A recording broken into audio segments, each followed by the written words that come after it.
सासू माँ बदल गई। कहानी उस घर की है जहाँ बहू और बेटी को एक माना जाता था, लेकिन फिर अरे शिखा बेटा, तू रसोई में क्यों घुसी रहती है? जा, रोटी मैं बना लूंगी। नहीं नहीं माँ जी, आप बैठिए, बस सारा खाना बन ही गया है। श्वेता को बोल देती हूँ, वो खाना लगा देगी सबका। सॉरी भाभी, मेरे पास वक्त नहीं है। माँ, मुझे पैसे देना, पार्लर जाना है। हाँ हाँ चली जाना, भाभी को भी ले जाना। वो भी जाने को बोल रही थी पार्लर, पर पहले ना मदद कर दे उसके खाना लगाने में। देख माँ, वो बहू है, उसे बहू रहने देना, इतना सर पर मत चढ़ा भाभी को। श्वेता, ज्यादा मत बोला कर। बहू और बेटी में कोई फर्क नहीं होता है। जा जाकर काम कर। ननद को माँ का भाभी से इस तरह प्यार करना बिल्कुल अच्छा नहीं लगता। वो बार बार किसी न किसी तरह माँ को भाभी के खिलाफ भड़काती रहती, लेकिन कोई फायदा ना होता। एक रोज, अरे बेटे किशन, जा बहू को कहीं घुमा कर ला, सारा दिन घर में काम करती रहती है। हाँ हाँ माँ, हम लोग जा रहे हैं ना गोवा।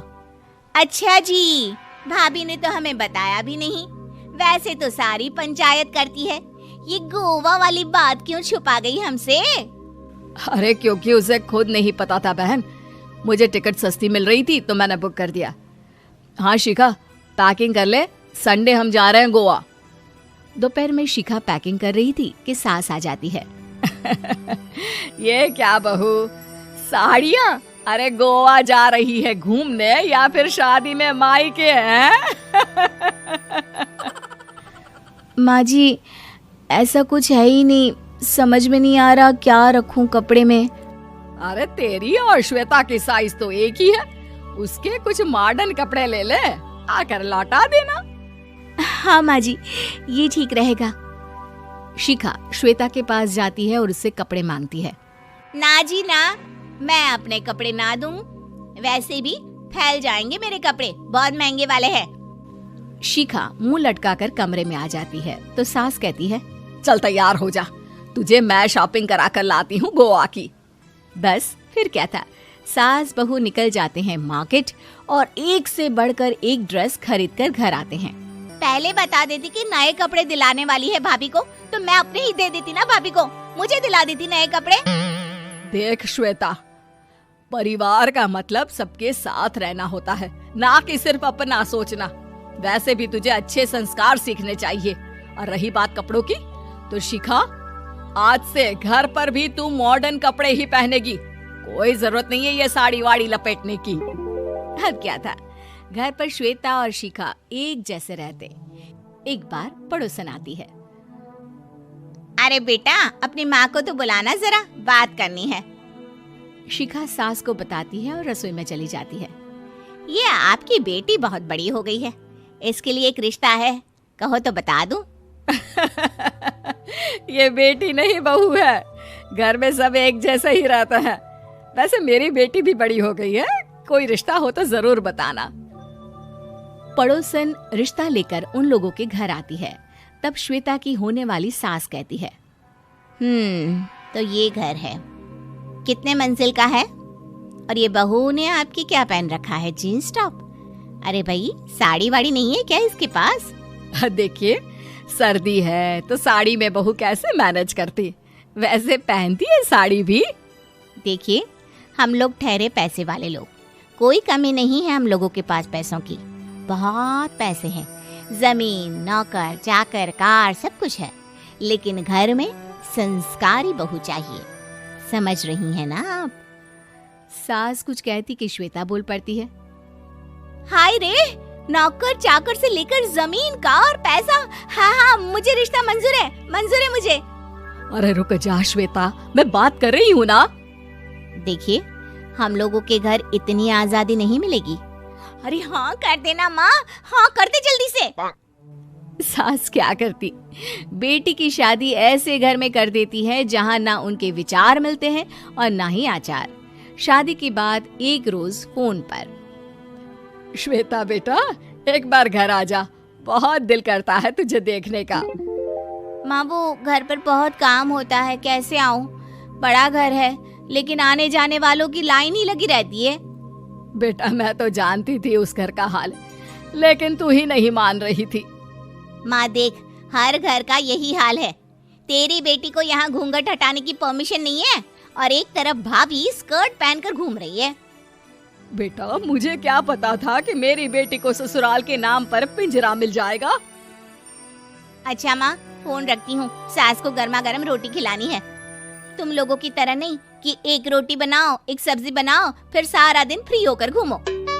सास फोन तो रख देती है, लेकिन सोच में पड़ जाती है कि एक तरफ बेटी जिसे कोई आजादी नहीं, वहीं दूसरी तरफ बहू जिसे देखकर लगता ही नहीं कि उसकी शादी भी हुई है। अगले रोज। शिखा, अरे ओ शिखा। हाँ माँ, क्या हुआ? कुछ चाहिए आपको? मैं जिम जा रही थी। जिम के कपड़ों में बहू को देखकर सास को घूंघट में अपनी बेटी का ख्याल आता है। देख बहू, घर में बहू की तरह रहा कर। इतने टाइट कपड़े पहनकर जिम जाना पसंद नहीं मुझे। जा जाकर रोटी बना। रोटी? माँ अभी तो शाम की 6 बजे हैं, इस वक्त रोटी? अब क्या मेरे खाने पीने पर भी पहरा है? अरे जब मर्जी तब मैं अपने घर में खा भी नहीं सकती क्या? बहू को अजीब लगता है। वो समझ नहीं पाती कि जो सास कल तक इतनी सपोर्टिव थी, उन्हें अचानक से क्या हो गया। वो किचन में जाती है, गरम रोटी के साथ 2 तरह की सब्जी, रायता, सलाद सब लेकर सास के पास आती है। माँ जी, खाना। इतना सारा खाना? राक्षस समझा है क्या मुझे? रोटी मांगी थी मैंने गर्मा गर्म बस। पर माँ जी, रोटी खाती किससे आप? सब्जी तो बनानी थी ना। अरे भूख मर गई मेरी तेरी बहस से। जा जाकर काम कर, अंदर पूरी रसोई साफ कर। बहू अंदर चली जाती है। थोड़ी देर में श्वेता घर आती है। अरे शिखा जल्दी से चाय ला, पकवान बना, मेरी बेटी आई है। अरे नहीं नहीं माँ, ड्राइवर बाहर खड़ा है। मैं तो घर का कोई सामान खरीदने के बहाने यहाँ आ गई हूँ, मुझे जाना होगा। अरे बेटा, पर कितने दिनों बाद देख रही हूँ तुझे, रहने आ जाना 2-4 दिन के लिए। आ जाऊंगी माँ, जब मेरी सास मरेगी तब। मैं तो रोज मन्नत मानती हूँ कि मेरी सास मर जाए तो अच्छा है। अच्छा चल, जा रही हूँ माँ। हे भगवान, कैसे कैसे दिन देखने पड़ रहे हैं मेरी बेटी को। सास अंदर जाती है, जहाँ श्वेता की जिम वाली सहेली का फोन आया होता है। क्या बात है, आज जिम नहीं आई?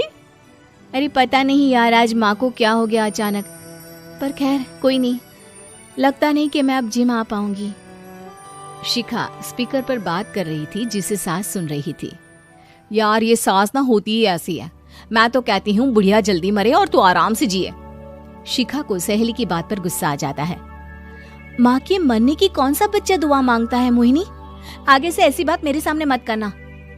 हमारे घर की शोभा ही माँ है। क्या हुआ जो थोड़ी सख्ती दिखा रही है? उसमें भी कोई ना कोई उनकी भलाई ही होगी।